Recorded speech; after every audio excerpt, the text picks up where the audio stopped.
Coming up on today's San Francisco 49ers Report, I want to look ahead at some Niners free agency targets. And we're going to look ahead to 2024 to do something a little bit different and creative on today's show.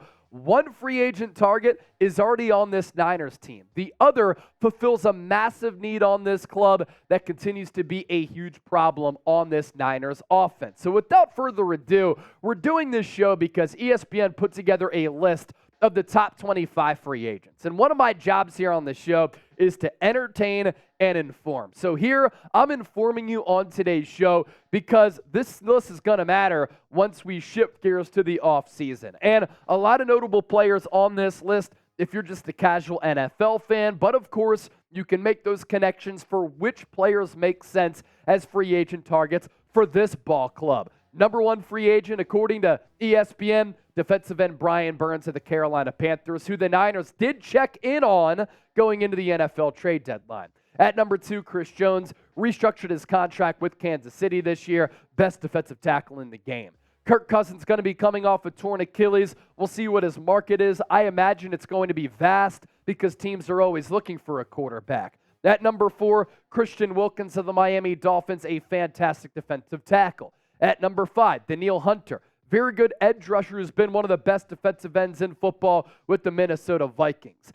At number six, T. Higgins, wide receiver with the Cincinnati Bengals. I'm not sure if the Bengals are going to be able to afford him because they're cheap, but also other teams might try to pay him as a number one, and we know Jamar Chase is their number one. At number seven, could the Niners be interested in a cornerback? They got Charvarius Mooney-Ward from Kansas City a couple of off seasons ago. Now L'Jarius Sneed set to hit the open market. A Niner checking in at number eight, Chase Young, defensive end. He continues to play well and he stays healthy. He could get a bag. Josh Allen, Jaguars defensive end at number 9, and then Robert Hunt, offensive guard with the Miami Dolphins. Offensive line, we know, a concern for this team. Is Robert Hunt the player that we're going to talk about? Stay tuned to find out. 11 through 20 here. Safety Antoine Winfield, really like the player with the Tampa Bay Buccaneers. We'll get an opportunity to see the Buccaneers in action on Sunday.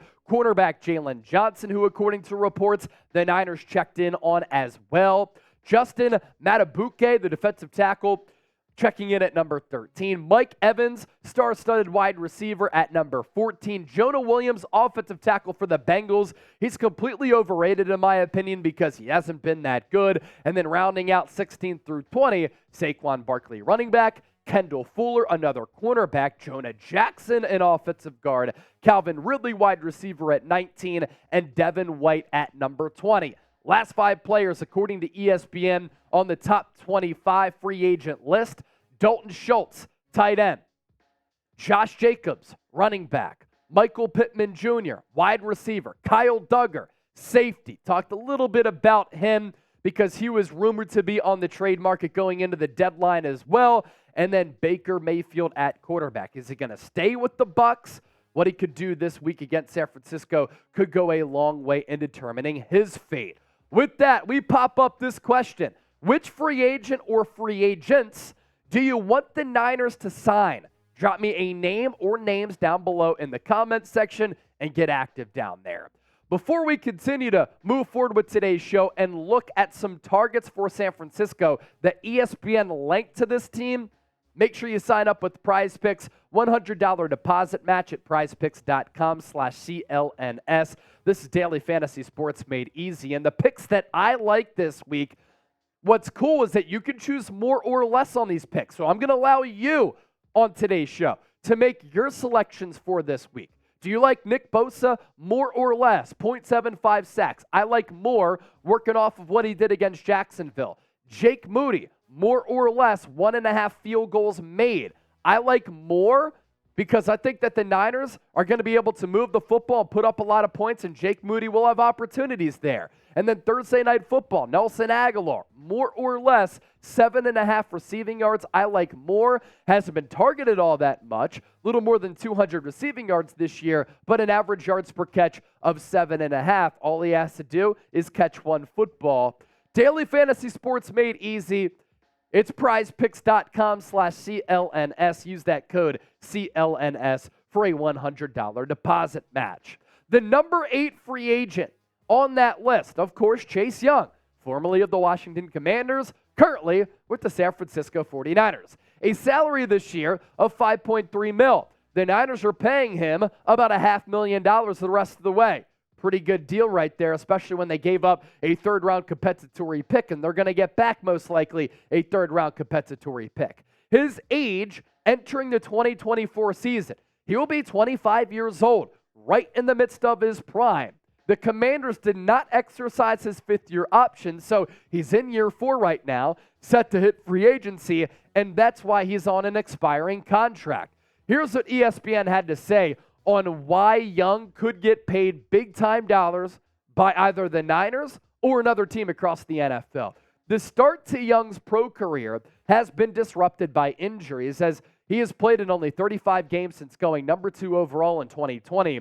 But with his high-end physical tools, Young has flashed on the tape, and he's just entering the prime playing years. A strong second half to the season in San Francisco would boost Young's value in free agency. He has 5.5 sacks. His 24.1 pass rush win rate ranks 8th in the NFL. He is also up there in quarterback pressures. And during his Niners debut against Jacksonville, we saw his impact right away against the Jags. He pops when you watch him because of how big, quick, physical, and fast he is. He's good against the pass. He's good against the run. And if he stays healthy, he is a top-tier edge rusher and could get paid a lot of money because a lot of teams are looking to fulfill that position on their roster. Here's what ESPN is hearing from some of their NFL insiders on whether or not Young comes back to the Bay. He might be the biggest enigma in this free agency class. Young has shown the ability to be a top 10 pass rusher in the NFL, but teams are also eager to see him complete a full, healthy season. Jacksonville is a team that will need a pass rusher if they lose Josh Allen, but re-signing with San Francisco feels like an option as well. I think that this is something that you have to keep your eyes peeled out for. I think that if he plays really well, has a good relationship with Nick Bosa, John Lynch has said we prioritize building in the trenches, especially along that defensive line. They will have some money depending on what they do with Brandon Ayuk, Talanoa Hufanga, and their contract extensions. But that is an edge rushing combination that could be one of the best in the NFL for the foreseeable future. Could be difficult to pass up on. Plus, Chase Young seems to already really be enjoying his time in the Bay because he said, this building is full of winners, and I'm not used to that. Going back to another Niners need, offensive line. And the player that ESPN linked to San Francisco here this offseason is Dolphins offensive guard Robert Hunt.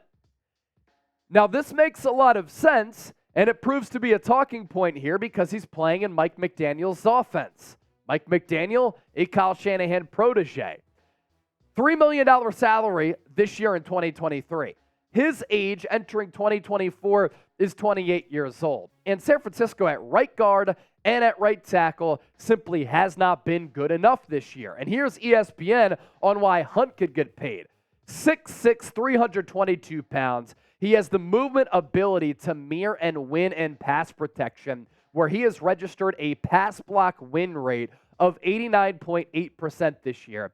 He's a fit for multiple run schemes too, as Hunt can reach and climb as a zone blocker or displace defenders on gap concepts. Kyle Shanahan does a lot of that. Hunt's name has been buzzing in the free agency circle dating back to week 3. He has upped his play in Mike McDaniel's system, emerging as one of the top guards in free agency.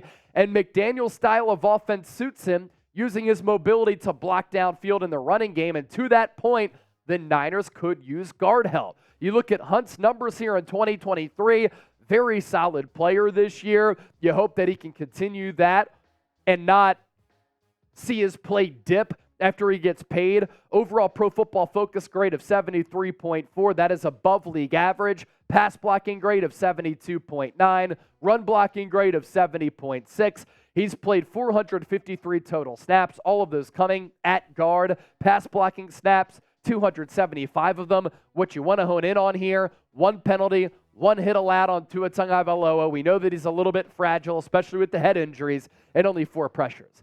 John Lynch has said, we like to build in the trenches. That's one of the elements that we like to fortify on our football club.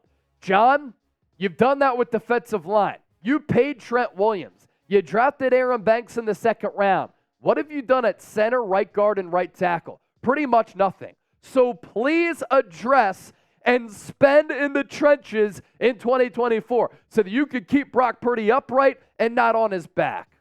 Be the head coach, be the general manager, be a part of this organization. Where do the Niners need to improve most this upcoming offseason? Hope you enjoyed today's show. As I said, we wanted to inform you, and hopefully we did that.